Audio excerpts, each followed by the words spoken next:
Lummis has suggested the US acquire 1 million Bitcoin. I think that would be an interesting statement that we want this important industry to be headquartered here on US shores. And so I personally would be supportive of that. But big picture, what I like to point out to investors is just how amazing it is that we're having this conversation, right? 2 years ago, it was Sam Bankman-Fried on the cover of every magazine, and you couldn't touch crypto. Now, sitting US senators and presidential candidates and elected presidents are talking about a national stockpile of Bitcoin. It shows you how fast things can change. It shows you the trajectory Bitcoin is on. And I think Matt Hougan claims that despite its remarkable rise in popularity and growth, Bitcoin is still in its early stages. Hougan calls it a challenger asset, but it hasn't reached its full potential yet. He sees the maturation of Bitcoin reaching a point when its market capitalization approaches that of gold, which may raise its value to as much as $1 million per coin. As it works to establish itself as an internationally recognized store of value, Bitcoin is still in a transitional stage. According to Hougan, a major factor behind this change is the way regulations are changing. Clearer rules and a move away from regulatory uncertainty are removing obstacles that have discouraged institutional investors for years. Institutions may now evaluate Bitcoin on its advantages thanks to this greater clarity, which might lead to massive adoption and prices reaching previously unheard-of heights. Please take a moment to like this video, subscribe to the channel, and enable notifications for daily updates on cryptocurrencies and digital assets. Remember to leave a comment below with your thoughts. Enjoy the video. Look, I think we're still very early in Bitcoin. I think until Bitcoin is the same size as the gold market, so you're talking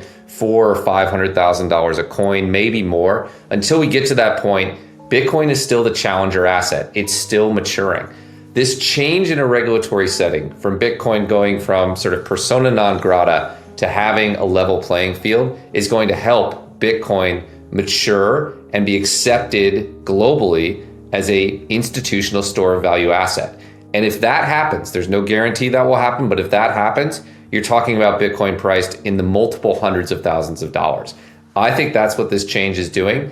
Institutions that were afraid to invest in Bitcoin last year because of the regulatory overhang, that's been removed. Now they can evaluate this asset on its merits. As you said, it's been performing exceptionally well. I think many will allocate, and I think the price will go higher. Yeah, I think we could approach, challenge, and maybe even get over 100K on Bitcoin. It's going to be a challenge. There'll be people who are willing to sell at that level. It's a natural behavioral sell level. But I think Bitcoin wants to get there and test it and see if it can break out above that level. You know, look, big picture, what are they looking at? They're looking at a system in the US that has $36 trillion in debt, that's adding $1 trillion in debt every 90 days. And they're saying, I want a portion of my wealth to be outside of that system. Because if that kind of debt accumulation keeps going and keeps piling up, something bad is going to happen. So I think whether it's people being paid directly or people just making sure they have 5 or 10% of their portfolio that's exited that system, which has that existential debt threat, I think you're going to see many more people do that, particularly since the reputational overhang has been removed. Right, when those folks said, pay me in Bitcoin, you didn't have Stan Druckenmiller and Paul Tudor Jones saying, I like Bitcoin in this environment. Now you do. So of course, that number is going to go up. The number of companies buying Bitcoin is going to go up. There are a lot of tailwinds in this industry right now. Yeah, really, I'd say 2 things. One, I still think we're very early in Bitcoin. As I mentioned, until it's the same size of gold, which is to say $500,000 to $1 million, I think it's still developing and still trying to be accepted as an institutional asset. So you're still ahead of the largest institutions. There's no guarantee we get there, but that's the direction Bitcoin is trying to travel. The other thing I would say, however, is on the reverse side, which is this is still an extremely volatile asset. It goes up, it goes down in very large amounts. You mentioned it's down 2+% a day. That's a completely normal day. And what that means for investors, if you're allocating, is from my perspective, you want to take a long-term buy and hold perspective to Bitcoin. I don't know where it's going to go next week or the week after that. Who knows? And you want to size your portfolio appropriately. Again, when you get these really volatile assets, if you put a lot of your portfolio into it, you experience a great deal of risk. Many institutional investors are doing 1 to 5% of their portfolio. So if you're going to do it, do it for the long term, and size it appropriately. Yeah, from my perspective, it's been strictly a net good. These ETFs have been the most successful ETFs of all time. They've pulled in about $30 billion in assets, and they've used that to go out and directly buy Bitcoin. So while end investors just own the ETF does in fact own the Bitcoin. And I think that's contributed to price. Look, when the ETFs launched, in January, Bitcoin was trading around $50,000. Now we're at 90 and thinking about 100. A lot of that you can attribute to ETFs making it easier for new investors to onboard into this market. I think they've been a major winner. You did have the Department of Labor come out in March of 2022 and exercise extreme caution to any 401k provider that added Bitcoin to the investment options. It even said it would audit any provider that did so, which is an extraordinary threat from a non-investment related regulator to make. It's worth noting since that point, Bitcoin's up about 125%. So you can thank your regulators for protecting you from that. But this would be a massive unlock if we could simply remove that note of extreme caution and allow Bitcoin to sit side by side with other assets. There's $8 trillion in 401k plans. Right? $8 trillion.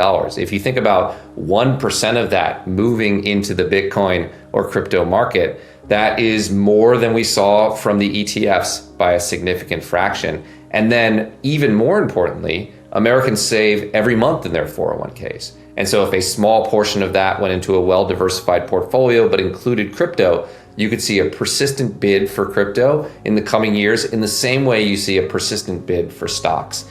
To me, it's mostly about letting investors access the investments they want on a fair footing. I would love to see that DOL warning rolled back and Bitcoin just be treated like any other asset. Despite its potential, investors are nonetheless concerned about Bitcoin's extraordinary volatility. Hougan suggests a long-term strategy, pointing out that the price of Bitcoin can fluctuate significantly over brief periods of time. Institutional investors frequently use a strategy that strikes a balance between risk and exposure by allocating 1 to 5% of their portfolios to Bitcoin. Matt Hougan emphasizes the significance of effectively allocating resources and keeping an eye on the big picture. With this strategy, investors can profit from Bitcoin's long-term growth potential while enduring short-term volatility. Watch till the end as we explore Matt Hougan's audacious predictions on the financial future and crypto. Don't forget to like, subscribe, and hit the notification bell for more daily videos. Let's get back to the interview and hear his following words. Yeah, it's a massive game changer for the crypto industry. You have to think about this industry having spent the past 4 years with one hand tied behind its back, faced very aggressive regulatory prosecution, a lack of regulatory clarity, and now all those headwinds have turned into tailwinds. Trump and the Republican Congress overtly pro-crypto. We'll see regulatory clarity. We'll see new legislation. We may even see the US building its own Bitcoin strategic reserve pile. It's like we've gone from 10 miles an hour to 60 miles an hour. That's why Bitcoin's at its all-time high and why we're optimistic about where we go from here. I do think it's reflective of the time. This industry has been persecuted for the past 4 years. There's been lawfare and a lack of regulatory clarity. And that's really set the US back from a crypto perspective. A lot of crypto innovation moved overseas. So I think that lawsuit is sort of reflective of the level of frustration that the crypto industry and supporters of innovation have felt. And it's a sign that we're going to be exiting that era and moving into a new era. So interesting to see. Look, if you look back at any change of administration, it's typical for the chair of the SEC to turn over and for the new administration to appoint their lead. I would expect that to be true here. It's probably double true since Trump has promised to quote unquote fire Gary Gensler, but that is completely par for the course. And it's worth noting that the chair is really important. They set the agenda and the tone and the tenor at the SEC. We're hopeful that we get more dialogue, more open thought, more ways to protect investors. I think that's a really important point. When you get regulatory clarity, it's not a free-for-all. It just means that there are rules of the road, so good projects are separated from bad projects and investors have an easier way of approaching the market. The SEC and the CFTC, who wouldn't agree on how to classify the second largest crypto asset in the world. That is the kind of lack of regulatory clarity that the industry has battled through. I think we'll see 3 big changes shortly out of the gate. One that we expect to see relatively early is a stablecoin rule passed through Congress to bring stablecoins into a fully regulated setting. I think that market could go from about $200 billion to $500 billion or more in the year to come. That's all built on Ethereum and therefore good for the Ethereum ecosystem. Specific to the SEC, I think they'll quickly change rules to allow Wall Street banks to operate more easily in the crypto industry. They've been restricted from doing things like custody and trading. I expect that changes almost immediately.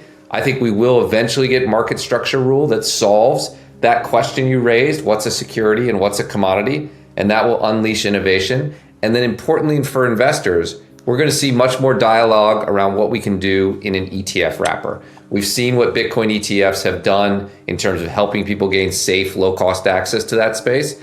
I'm hopeful that with new tenor, we'll see new investments unlocked there as well. Yeah, I think at the start, what the US can and should do is not sell the Bitcoin that it has, right? The US has 200,000 Bitcoin that it seized back from Silk Road. I think we should keep that and hold that just as a down payment. A what if Bitcoin really does become an institutionally, globally important means of transacting? We want to have an anchor and a piece in that.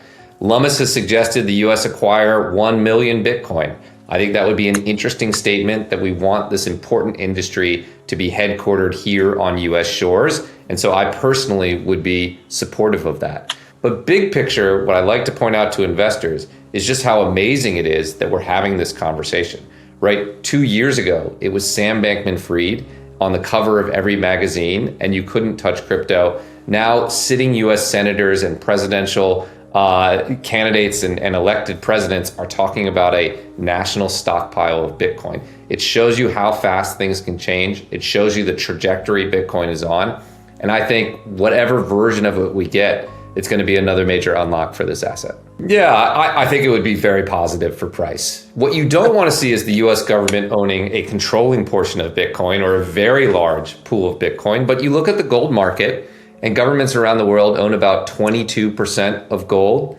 That'd be, 4 or 5 million Bitcoin. And gold seems to function as a non-sovereign store of value. The important thing is that ownership is distributed. At 1 million Bitcoin for the US, I think we would feel comfortable. It's still a distributed, globally owned asset, and it's still core to its true principles.